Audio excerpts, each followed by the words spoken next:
Sue Cowley's come to the International School and Community College in Birmingham to work with Head of Teaching and Learning, Jan Williams. Jan's an experienced teacher who often has to take over lessons at short notice. Today, Jan will be teaching a science lesson to a small group of pupils, many of whom have English as their second language. Sue will be watching the lesson from a nearby room and coaching Jan through a concealed earpiece. Sue will look at how to use your voice in the classroom and be highlighting techniques to use when teaching EAL students. She'll also provide her personal insight into how Jan manages her class. I've been teaching for 34 years in all, 22 years in this school. And I'm sure in that time I've learnt a lot, but I'm sure I've got into some bad habits as well. There's only 10 students in the group, right, but they are very low level ability. Right. There's some students who have very poor levels of English. Most of them are below National Curriculum Level 3, right, so they would be what we would call our nurture group. Just 10 pupils, but perhaps some serious issues.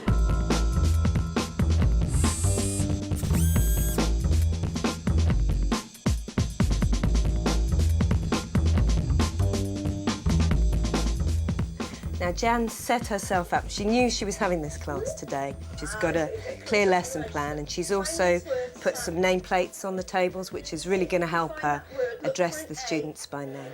Look for an A and a T together. Sabina, I'll put you down here, OK? Welcome.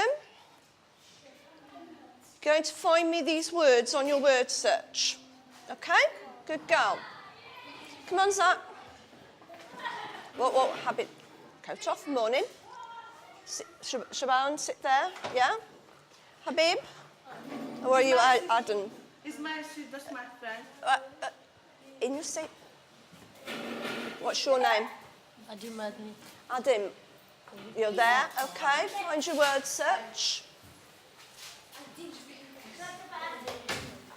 Jan, let's have a command, something like, come on everyone, let's get this going, let's get our word search done nice and quickly. Everybody sitting down. Come on, let's get our word search done. Have you got a pen? Right, particle. Particle. Sabawan, can you say particle for me? So Jan's using lots of repetition here, saying the same word over and over, because these students have English as an additional language. So she's really trying to get them to understand the vocabulary that they're going to be using during the lesson. I'm sure that in a few weeks you will know these off by heart, round the wrong way and backwards.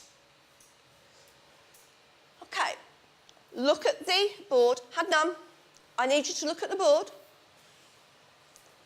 Hadib, I need you to look at the board, please. I'm looking, man. You're looking. I'm Miss, not man. Do I look like a man? No, I'm Miss. OK, remember that, Sabawan? I'm a Miss.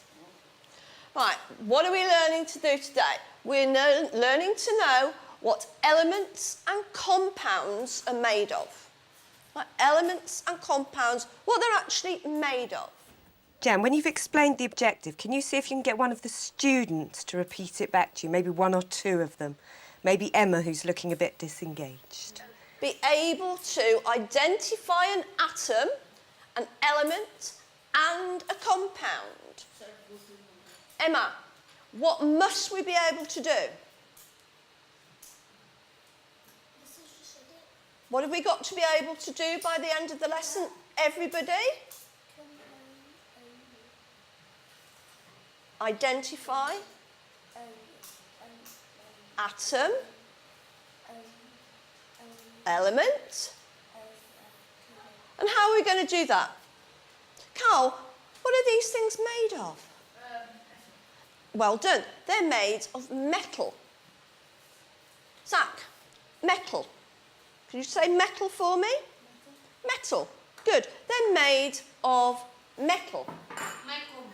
If you can imagine yourself being in a classroom in a country where you don't know the language, and the teacher is talking in that language that you hardly know any vocabulary of, and you must pass your days in this kind of blur of just noise. And so what Jan's doing here is picking out the words that they need to assimilate. And by saying them over and over again, she's hoping that some of this will stick with these students. What am I looking for? Jan hasn't spent too long introducing the topic of the lesson to the class. So that's probably about sort of 8 minutes where she was actually talking them through the new terms, getting them to say these words. What do you think we would see? We're drawing what we think we would see if we could look right inside the metal. Jan, could you perhaps get that boy's partner to just talk him through what they've done so far? The boy sitting next to him, I don't know if that's appropriate. Mohammed, can you just give Kairos a little hand to tell him what we're trying to do here? See if he can tell him the words. How about the words we've used?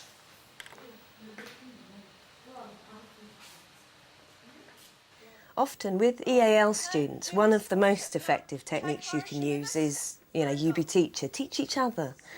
And sometimes the students will, go into a different language, doesn't really matter, as long as they've got the understanding there in English in the first place, they can then communicate with each other.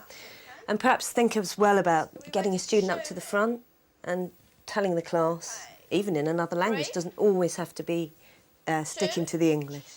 So what we would see, can I have pens down now, please? We'll use the whiteboards again in a minute. You can leave them on there so it'll help you.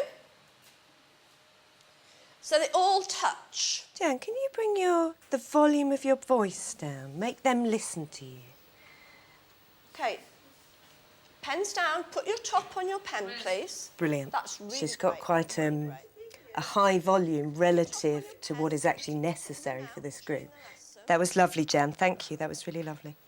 There's one group there. They might have 4 joined together. Thank you. They might have 6 joined together. Okay, I'm not drooping. Adnan, how are those the same? That Jan, up to now, hasn't done any writing with them at all. They've done some drawing. She's made the professional judgment that actually what's crucial here is that they understand, that they have the hands-on experience and the vocabulary. Actually getting them to write about it may be a challenge too far, a literacy challenge that would just be that little bit too much. Better that they feel successful and confident at the end of the lesson. Each one has got 2 in. Can you build me one with more than 2? Yeah. Yeah? Jan, when you go round to the individuals, can you just experiment with taking your volume really low, right? Get right in close to them. And again, it's just this thing of a habit that you get trapped into. I talk at this volume when I talk to the whole class, but actually when I go into an individual, I can get nice and quiet and just... And what happens there is the child feels like it's personalised, that little interaction. It's just about me and that child for a moment. Little blue. So you've got 1 there. But how are you going to use your other colours? How are you going to use your other... There's a lovely little moment here. Just a little smile from Jan. We haven't seen too many. She's keeping it quite, not strict or firm, but she's keeping it a little bit distance from them, but then they get a little smile as their reward. OK, you've got 1 minute left. 1 minute. How many have you built? I guess when you've been doing it this long, it's kind of, it becomes part of you. It just becomes an instinct to say these things, to do these things. How many have you got? 1. You're going to do another one. Jan, this is absolutely lovely. We're really enjoying watching you. Right.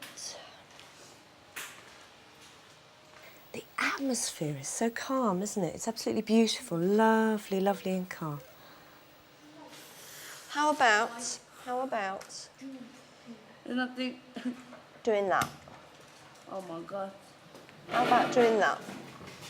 Oh, Zach, that was really nice. Thank you.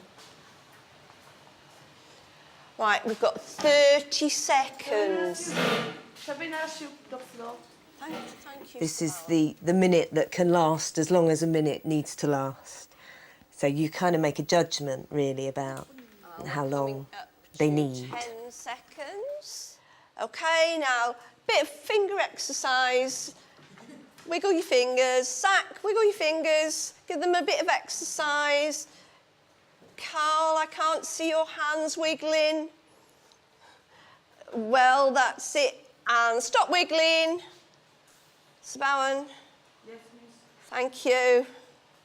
Yes, I've seen your hands. Okay, Sometimes children can be too engaged. You've made me, now show I don't me. want to let them Show go. me what you... So, okay, put those to the side. Put those to the side and use your whiteboards for me. Adnan, I need you to use your whiteboard now. Sabawan, I need you to use your whiteboard. Kairos, that's great, you're ready. Carl, are you ready with your pen? Habib, are you ready?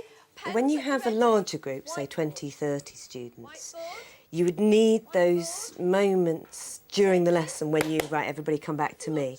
Because if they're not all back to you, then it's quite hard to control with larger numbers.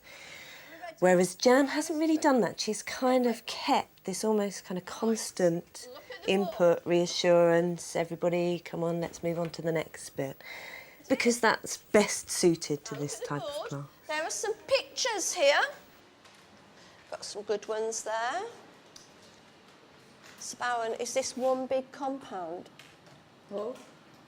Is this a big compound, Sabawan? No. Yeah. She's timed it impeccably, actually. They're just getting towards the end. There's about 10 minutes to go. So they're going to do this activity, then she's going to pull them back together to check the Walt and the Will have been achieved. And they'll leave with that sense that there's been no sort of rush, no pressure during the lesson. Is that an atom? An atom is all on its own. All on its own. Who thinks they know what an element is? An element. An element. Mohammed, do you think you know what an element? Tell us. There is what an an extent to which, as a teacher, this feels like pulling teeth. It's like, come on, I've led you through this for an hour. Who can tell me? Please, please, please be able to tell me. Well done. And they can. There you go. And for me. So a lovely, calm ending to the lesson. Jan's getting them to leave their resources on the table. She's given them some positive reinforcement. A really, really successful lesson. Were there some useful things that I pointed up for you? Yes, there's usually more people in the class, so I have to raise my voice much more. Yes. And you really made it clear that I needed to change my voice levels for different parts of the lesson. Yeah, and I think there was some lovely moments. You came in close with some of those students, and there was some lovely little intimate moments where they really connected with you, even though you don't know them particularly well. Do you think that they really understood what they were doing? I think most of them got the idea of it, but the language, the scientific language with that type of group is always going to be a problem, needs lots of reinforcements, using the words, doing the same things in different ways to keep that language going. I think they got the idea of generally what an element was, what a compound was. They really went away from that lesson feeling very positive. I hope you did too. Yes, I did, yes. Very good. I enjoyed it.